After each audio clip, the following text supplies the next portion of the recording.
Welcome back. This is John Locke, and today I want to talk about a theory I have. This is nothing that is proven. It's nothing that I can say with certainty, but it's a theory that I have based on how Google evaluates websites by user metrics.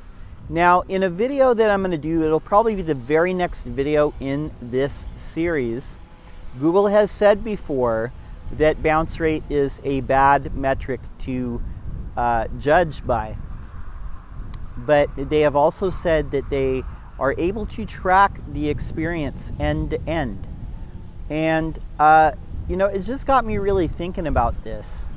How does Google actually get user metrics to measure a website with? And we talk about keep your bounce rate low, and that means Google is happy with that, or users are happy with your page. But if people find what they're looking for on your page, a high bounce rate is not going to hurt you. And I'll go into this more in the very next video in this series. But how does Google get user metrics? How does it determine how people are interacting with your page?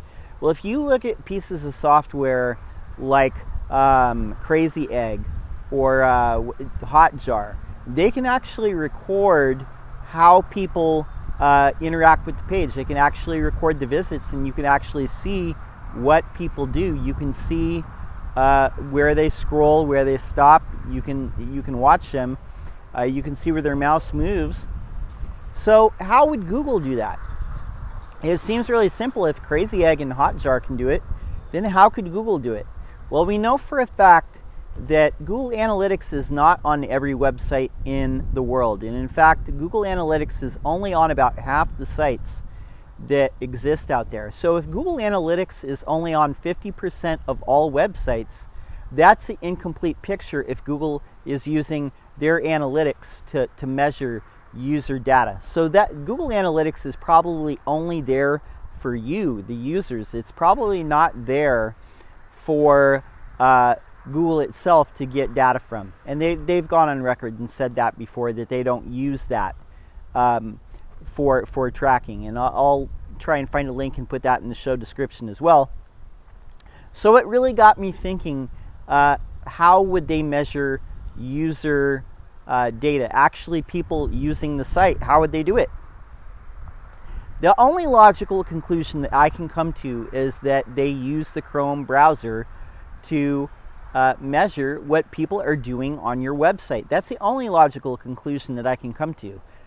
Google owns the Chrome browser. If you remember 6 or 7 years ago, or however many years ago it was, that the Chrome browser was introduced, it was blazingly fast, much faster than Internet Explorer, Safari, or Firefox. But nowadays, whenever you open up Chrome, and you look at, I can hear the fan spinning in my laptop, whenever I open Chrome, and a lot of people have said that it's much slower. That means there's more stuff loading in the background.